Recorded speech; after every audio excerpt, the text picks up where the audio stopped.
para tirar coisas boas do empate do Brasil contra a Venezuela, se você pegar e fazer um recorte dos primeiros 45 minutos do jogo, dá para dizer que sim, até que o Brasil foi bem. Mas como aqui a gente não tá para fazer análise igual o Fernando Diniz, que só vê o primeiro tempo, e sim analisar que o jogo ele tem 90 minutos, dá para dizer com certeza que o empate do Brasil foi frustrante e decepcionante. É inadmissível e não dá para você empatar com a Venezuela, mesmo jogando na casa deles. E nesse vídeo a gente vai dizer os principais pontos de diferença de atuação da primeira para a segunda etapa do Brasil, quem se saiu bem, os olhares e as críticas que o Vinícius Júnior já está recebendo, principalmente em comparação com o último jogo do Real Madrid, como sempre, e vamos projetar como é que pode ser uma seleção brasileira enfrentando o Uruguai.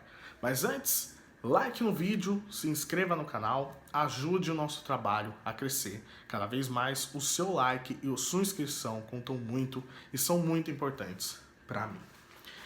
A situação do jogo do Brasil, antes da bola rolar, ela era muito peculiar e você tinha que olhar com uma atenção muito maior do que as outras vezes. Por quê? Porque é uma situação de um jogo onde a gente viria uma confirmação ou não, se o Brasil ele viria na mesma pegada do 4-1 contra o Peru, ou se aquela goleada lá no Magalhães Garrincha foi jogo de palha, né, fogo de palha, ou seja, se foi uma atuação isolada e o Brasil não conseguiria repetir.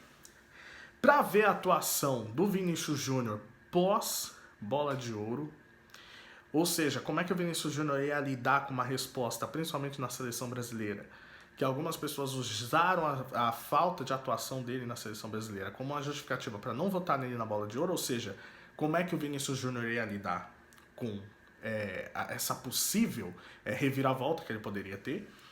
O Rafinha jogando com a 10 e numa função que ele atua como no Barcelona, tá? E principalmente o Gerson, se ele iria mostrar aquilo que ele joga no Flamengo para a seleção brasileira. Então tem vários pontos que a gente analisaria do jogo do Brasil. E o primeiro tempo, como um todo, por mais que o Brasil ele começou um pouquinho sonolento, mas ele foi se soltando durante a partida ao ponto de ter intensidade, marcar alto a seleção da Venezuela, você vê que era um Brasil que tinha vontade. Então você viu, caramba, realmente, o jogo contra o Peru não foi jogo de palha, não foi fogo de palha. Então o Brasil ele conseguiu marcar alto, ele conseguiu trocar passes e ele conseguiu fazer inversão dos seus jogadores dentro de campo. Ora você viu o Rafinha atuando pelo lado, ora pelo meio, ora o Vinícius Júnior caindo pelo lado, pelo meio, ao ponto de arriscarem de fora da área, ao ponto de terem chance de poder fazer gol. E o Gerson, principalmente ali na entrada da área para poder bater de fora da área. Então você vê que teve defesa do goleiro da Venezuela, você vê que teve chances criadas e construídas para o Brasil que não foram fatos isolados. Ou seja, foram jogadas pensadas e os jogadores com um pouco mais de leveza para conseguir desempenhar aquilo que desempenham nos seus clubes.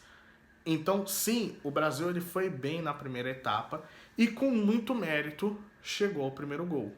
O que para mim já poderia até ter sido antes. Por quê? Porque o Vinícius Júnior teve uma chance na cara, tá?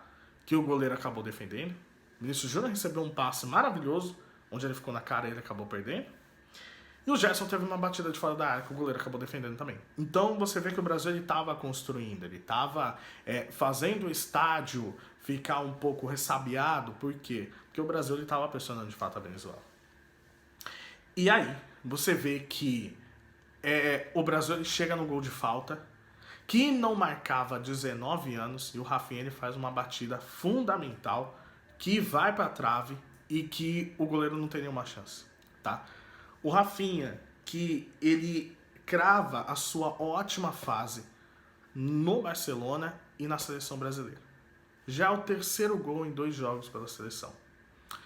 O que muita gente vinha falando que na partida passada ele só fez gol por conta de pênalti, e agora ele faz gol também de bola parada, mas ele tira uma marca de 19 anos sem marcar gols nas eliminatórias. O último foi o Roberto Carlos, cara.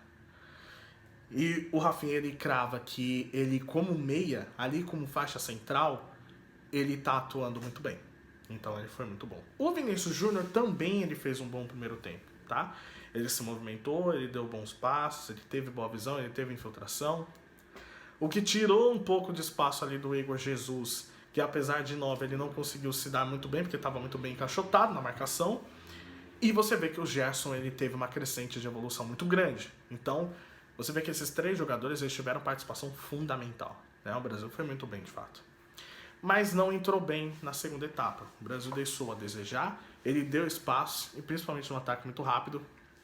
Na transição que o Savarino consegue ajeitar a bola, para o Segovia bater sem chance do Ederson. Aliás, que o Ederson é um ponto um pouco curioso. Por quê?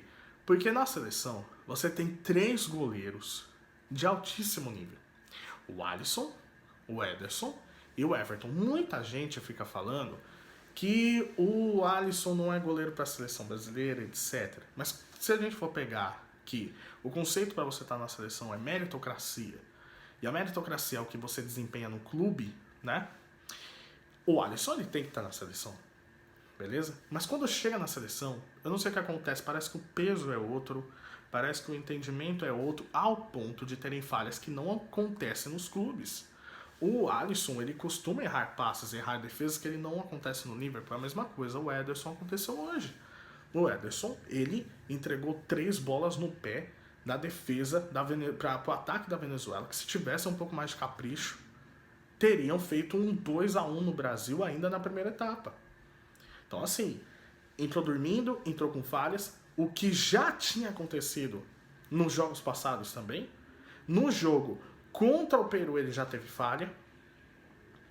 E no outro jogo anterior do Brasil também. Então você vê que a posição de goleiro, principalmente da seleção brasileira, ela é muito preocupante, porque você tem goleiros de alto nível que falham bastante.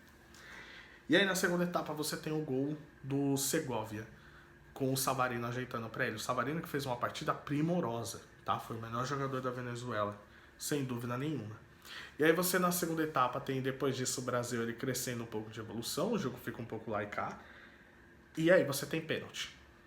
Pênalti em cima do próprio Vinícius Júnior, que é derrubado ali na risca da grande área, que o juiz não vê, e depois com o auxílio do VAR, ele corrige o Vinícius Júnior, ele vai para a batida e ele perde. Numa cobrança fraca, meia altura, que facilita para o goleiro, e que aí começam as críticas. O Vinícius Júnior, na partida passada contra o Real Madrid, ele marcou um hat-trick, sendo um golaço de pênalti marcado de cavadinha. E agora, ele perde o pênalti. E aí você começa as críticas. Com razão, cara, se você for pensar que era um jogo que você deveria dar uma resposta em relação a não votarem para você bola de ouro, você tem que pegar a camisa da seleção brasileira e entender que esse time, nesse momento, ele gira em torno do seu nome. Sem o Neymar, é a seleção do Vinícius Júnior. Então o Vinícius Júnior não converter um gol de pênalti que poderia dar para o Brasil o segundo lugar das eliminatórias, você vai ter críticas. E vai ter críticas porque pênalti no jogo empatado, onde te dá a possibilidade de assumir a segunda colocação, é caráter decisivo. E o Vinícius Júnior deixa a desejar na seleção brasileira. Ele é uma coisa que joga no Real Madrid e outra coisa que joga na seleção. Então sim, as críticas elas são com razão. Não é o ponto de falar, talvez seja um pipoqueiro, acha um pouco demais, mas o Vinícius Júnior precisa ser questionado. Sim. E aí você tem uma cera da Venezuela conforme o Brasil ele vai avançando, ele vai ganhando campo e vai colocando atacantes. O Brasil ele termina o jogo com mais de 5 atacantes. Colocou o Luiz Henrique, colocou o Martinelli, né?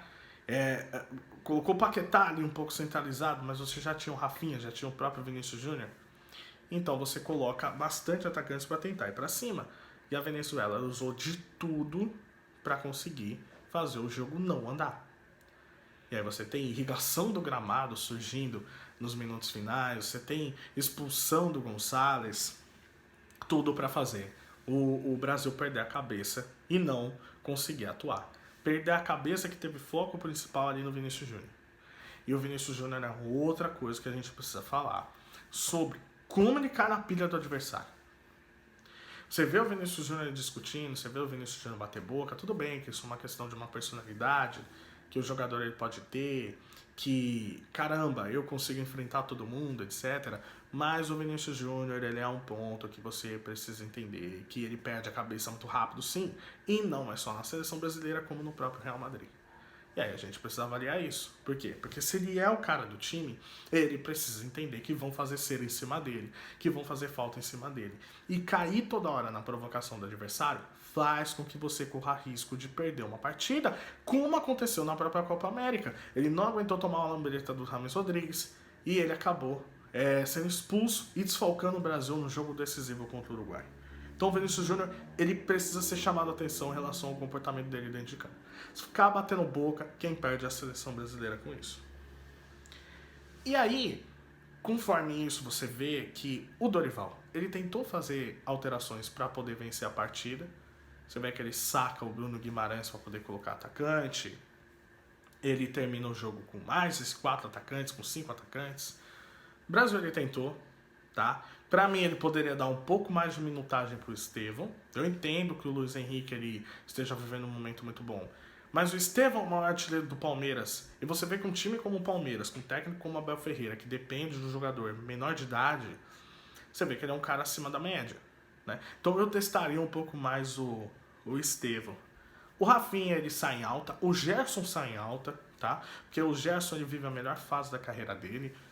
Deitou no meio campo, fez um jogo primoroso. O Rafinha foi muito bem. O Vinícius Júnior, apesar do primeiro tempo, ele não foi tão bom, tá? No jogo como um todo, por conta do pênalti perdido. O Dorival não condeno tanto, por quê? Porque o Brasil, ele criou chances. Quem não matou o jogo foram os próprios jogadores. E aí vai uma crítica aos jogadores, porque tiveram chances para isso. E aí, visando um jogo contra o Uruguai que está em baixa, o Brasil em Belém, ele precisa dar uma resposta para o torcedor. Entrar mais ligado, entrar com a mesma intensidade do primeiro tempo. Eu manteria a mesma equipe, tá? Não colocaria o Paquetá. Eu manteria a mesma equipe porque eu gostei do Brasil do primeiro tempo, tá? Apesar de algumas falhas, principalmente na saída do gol ali do Ederson, você vê que o Brasil do primeiro tempo ele teve volume, ele teve chances. Ele que não conseguiu aproveitar ao longo do jogo todo. Mas eu manteria a mesma equipe e precisa entender que o Uruguai ele vive em crise, tá? Ele tá numa crise com o Marcelo Bielsa e ele não tá conseguindo repetir as atuações que tinham pré-Copa América. Então o Brasil ele tem que aproveitar essa chance. Ele pode terminar o ano como segundo colocado, de sexto colocado e para segundo é um salto assim de qualidade. Mas aí muita gente vai ficar falando, mesmo se vencer, se enfrentou a Venezuela, etc., o Brasil não estava ganhando de ninguém. Então, vamos com calma, que as coisas podem sim melhorar. Quero saber o que você acha? Deixa o like no vídeo, não esqueça de se inscrever no canal. Você acha que o Brasil tem chance de melhorar ainda mais e encontrar soluções para esses gols perdidos, para esses momentos que não consegue vencer a partida?